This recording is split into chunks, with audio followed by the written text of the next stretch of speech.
नमस्कार, मैं हूँ राज माहौर। आप देख रहे हैं द डायलॉग। गंगा की मुक्ति के लिए लेखक, चिंतक और विचारक डॉक्टर योगेंद्र जी द्वारा एक पहल शुरू की गई है, जिस पर द डायलॉग की टीम उनके विचारों पर एक सीरीज चला रही है और ये इस सीरीज का दूसरा एपिसोड है। मैं गंगोत्री में था, गंगा मेरे सामने बह रही थी।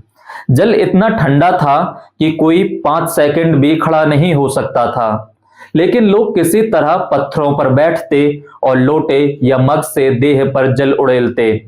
जल सिर से पांव तक कपकपाता हुआ फिर महान नदी में मिल जाता। मैंने भी सोचा कि पता नहीं फिर गंगोत्री आना हो या ना हो, एक बार स्नान कर ही लिया जाए।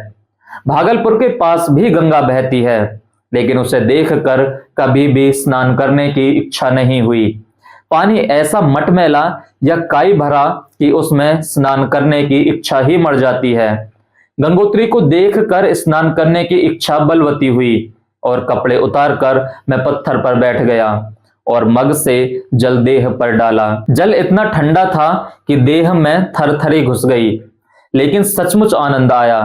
गंगा किनारे बसने वाले लोगों का दुर्भाग्य ये है कि अब भागलपुर हो या बनारस, गंगोत्री की एक बूंद जल भी वहां नहीं पहुंचती। आधे से ज्यादा दिल्ली पहुंचता है और जो बचता है वह नरौरा जाते जाते खत्म हो जाता है। उसके बाद जो पानी है वह या तो सहायक नदियों का है या फिर शहरों के नालों का। गंगा के मुंह को टिहरी ने बंद कर दिया है और पूंछ को फरक्का बराज ने। गंगा दोनों के बीच दम तोड़ रही है। गंगा जब गंगोत्री की ओर से उतरती है तो पूरी की पूरी टिहरी में समा जाती है। टिहरी बांध करीब 47 किलोमीटर का है। बांध के किस्से फिर कभी कहे जाएंगे, लेकिन इतना भर जान लें कि हिमालय कच्चा पहाड़ है। इसके जल को रोका गया तो यह जल पहाड़ों में समाता है और इसका बहुत ही बुरा असर पड़ता है।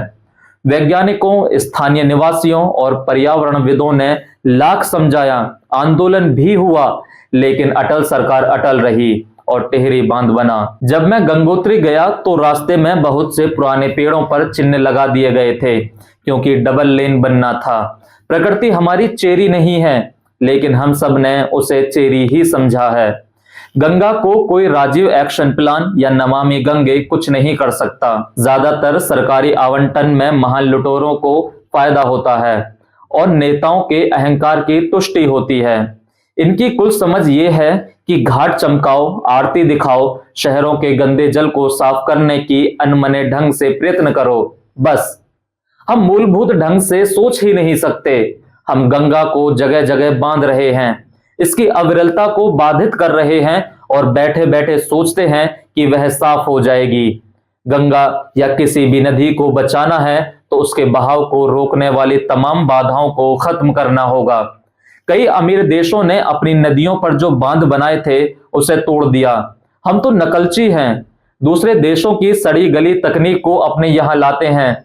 कम से कम बांध तोड़ने की जरूरतों को तो हम समझें। गंगा सिल्ट यानी गाद से भर गई है। वजह दो हैं, एक हिमालय के क्षेत्र में हम पेड़ों पर टूट पड़े हैं और दूसरी फरक्का बराज, जिसने सिल्ट को रोक रखा है। देश के प्रधानमंत्री से लेकर समाज के लोग यह बात जानते हैं, लेकिन करेंगे कुछ नहीं। गंगा को बचाना है तो आज नहीं तो कल फरक्का बराज को तोड़ना जरूरी है।